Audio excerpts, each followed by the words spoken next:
From the Mall of Asia Arena, our continuing coverage of the 30th Southeast Asian Games, opening day of men's basketball. And today we feature the Philippines versus Singapore. He's got to capitalize on the size advantage ng Team Pilipinas because the biggest player of Singapore is 6'6.5". First block shot coming from right there. Chris Ross, one of the best defensive guards. Here's Wong. Behind the back pass, they see a corner jumper from Quick, and Leon Quick with the first basket of the game. Christian Stanhardinger, who played in 2017 for the national team, as Stanley Pringle. Chris Ross back to Pringle, and they will set this one up. Wide open. Stanley from three, and Stanley Pringle drills the three-point shot for the Philippines. Matthew Wright, Stanley Pringle, and of course the big men can certainly dominate inside. Look at that first shot. Oh, a wide open offensive rebound from the long ranger. Height advantage is very evident here, Kenito. Here's another shot coming from Pringle. They're not marking him. And over the last 12 editions of the Southeast Asian Games in basketball, the Philippines has swept every single gold medal. Singapore. And that came from Kevin Lim. And another inside incursion. Inside shot by Kwek. Three-point basket there coming from number 30. And that is Zong Han Wong. Turnaround by Stanhardinger. And working on that victory streak here tonight. Pumasok ang tira ni Stanhardinger. And also the options are wide open for Team Philippines. Look at this, just scooting inside. Yes. Philippines can attack inside. They can hit the outside shot. It's a complete lineup, the complete package of Coach Tim Cohn for the Philippines. And the rest of the points coming from Christian Stanhardinger. That's right. Singapore on the attack. Delvin go inside, gets away. Pringle gives it to Japet. Keyhole jumper. Straight and through. His players, considering that anybody can be in the starting lineup, anybody can finish the game. Malalim ang lineup to Coach Tim Cohn and Matthew Wright. Number 0, si Raj Lavin, who's only 19 years old. 2-3 zone defense. Look at the way they spread the floor, moving that ball around. Finally, open man, and that's Matthew Wright. That's an ill-advised shot from the big man. Shot clock almost out in Singapore. Here's another attempt from the outside. Clicking in all cylinders. Team Pilipinas hitting it from the outside. But that, you know, that's a shot of last resort. And ito yung sinasabi natin. Philippines is on top by 17 after 1. Tumatakbo ang Gilas. Rosario with the trail. Sa kanto si Kiefer. Bang! Inside to Raj. Almost lost. Only a second to shoot. Whoa! Oh, yes! That's a big one from Wong. Mga papasok na player ng Gilas, Greg Slaughter and Vic Manuel. Outside shot again by Singapore. 7 seasons in the ASEAN League. So ang lamang going down to 16, but quickly Tenorio nahiya pa, binigay kay Lassiter for another 3. No way you can defend against this because they're shooting well ang Gilas Pilipinas, and then they have the big man inside as we take a look at the escape tack. 6 seconds na lamang sa kanilang shot clock. Walang mapasahan inside to Jumar. He knows the clock. 1 second to shoot with the left hand. And unstoppable is Jumar Fajardo inside. And they tried to work, but that was well defended by Team Pilipinas. Fajardo inside to Rosario, and the two big men showing some familiarity with each other, and that drive. That's good chemistry on the part of the two bigs on the floor. And Coach Tim Cohn in getting off that good look at the basket. Manuel nasa gitna, turn around, and he will get the basket. May kasama pang foul. Well, Vic Manuel, he finds his spot on the floor.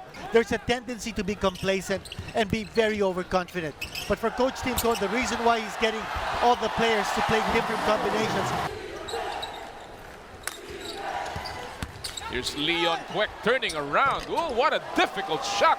It's the Philippines on top by 20, 48-28. Kanya, nasabi mo nga kanina, no? Coach Tim Cohn has already deployed all of his players in the lineup. Here's an outside shot. Wong Wei Long's three-point shot brought to you by PLDT Home Fiber. Oh, what a shot by Japet Aguilar. Looked like a broken play, pero nandun si Japet Aguilar on that first offensive attack ng Pilipinas. Watch this move again. Stan Hardinger to Jap. Well, clearly, Kinito, hindi lamang offense as we take a look at this. I was going to point this out. Also, the defense of Gilas Pilipinas is being watched very closely by Coach Tim Cohn. Japet Aguilar, nilabas, inikot. Libre si Pringle mula sa kanto. Patay! They've got bigs and smalls that can really complement each other. As we take a look at a jump shot from Delvin Go. This is a team that would not have been able to play in the FIBA tournaments because of the status of some players. As we see, Japet Aguilar getting away. So it's really fun to see, finally, Chris Ross, Pringle, Stan Hardinger playing all together here. And for Chris Ross, what an opportunity for him to play for the Philippine team for the first time. Liu. Sasaksak si Wong. Binigay kay Kwek for a great reverse. They gave it to Go against a smaller Stanley Pringle at pinabayaan na lamang. Narito si Pringle. Shot clock almost out of the Philippines. Here's the attempt. And L.A. Tenorio. Alam mo yun ang pinag-usapan natin, Kinito. In games like this, when it's already a blowout, somehow coaches must put some goals. Here's Singapore on the attack. Whistle and a basket. Gilas spreading the floor once again. Binigay kay Rosario, keyhole jumper, pasok. Just one attempt, a clear shot, and then Matthew Wright with a defensive move and the easy 2 points. Or Morris Garage's MG5. Well, not only is a good scorer, Matthew Wright is hitting 40% from three-point distance. Here's a fast break attack. Fajardo trailer, and he gets the layup. Look at the assist. Look at the defense as well. 26-9. Tumatakbo na naman, libre na naman si Fajardo with the right hand this time. That's a 32-point lead right there. Oh, another outside shot. Only 8 seconds remaining here. Singapore trying to end it on a high note, and they do with a good layup. The Philippines on top, 77-48. This fourth quarter is brought to you by Cobra Energy Drink. Another three-point shot. I overheard him talk to his players during the timeout saying that challenge yourself to play a lot better because there's no question these players are individually so talented. Alam mo, nakakatuwa yung nakita natin just before we came on air. It was the huddle of Singapore as you see Marshall Lassiter from the corner. This Philippine team is. I think there was no expectation that Singapore was going to win this game at all. But Raj.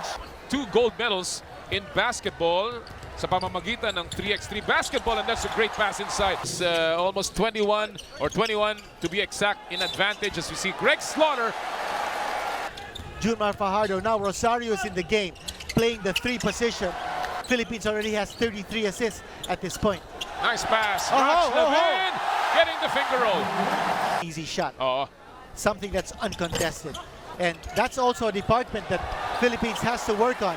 Tenorio missing the layup. On the other hand, it's the white shirts running down the floor. And it's and no one playing safety. Vic Manuel. Turning around. And scoring. We were talking about our FIBA World Cup campaign. This should be treated that way. We are the dominant force in Southeast Asia. Probably LA. Kiefer given the screen by Manuel. And again, you like that. No matter whom you play, whether it's tough opposition or not so tough opposition. That's a mini alley-oop for Vic Manuel. An all-pro team anchored on Andre Blatch. And we played Singapore. We demolished Singapore by 47 points. All right, now it is a big 48-point lead. This will be on Friday against Vietnam, and then on Saturday versus Myanmar. The semi-final round will begin on December 9, Monday. As we see it being egged on by the crowd. He goes up, misses that one. Rebound picked up by Matthew Wright. Greg Slaughter was not going to give him that shot. Look at Slaughter. Alam mo, I have this feeling that deliberately the bigs have to run the floor tonight. Leading by 52. Final shot of the game, and that'll do it. A 52-point lead. And a big win by Team Philippines. And that outdoes that performance of Team Philippines over Singapore in the 2017 Siaba, where we won by 47 points with an all-pro team including Andre Blatch. A total demolition here in their first game. Team Philippines, Gilas Pilipinas, tinalo po ang Singapore behind a total all-around performance by practically everybody fielded by Coach Tim Cone.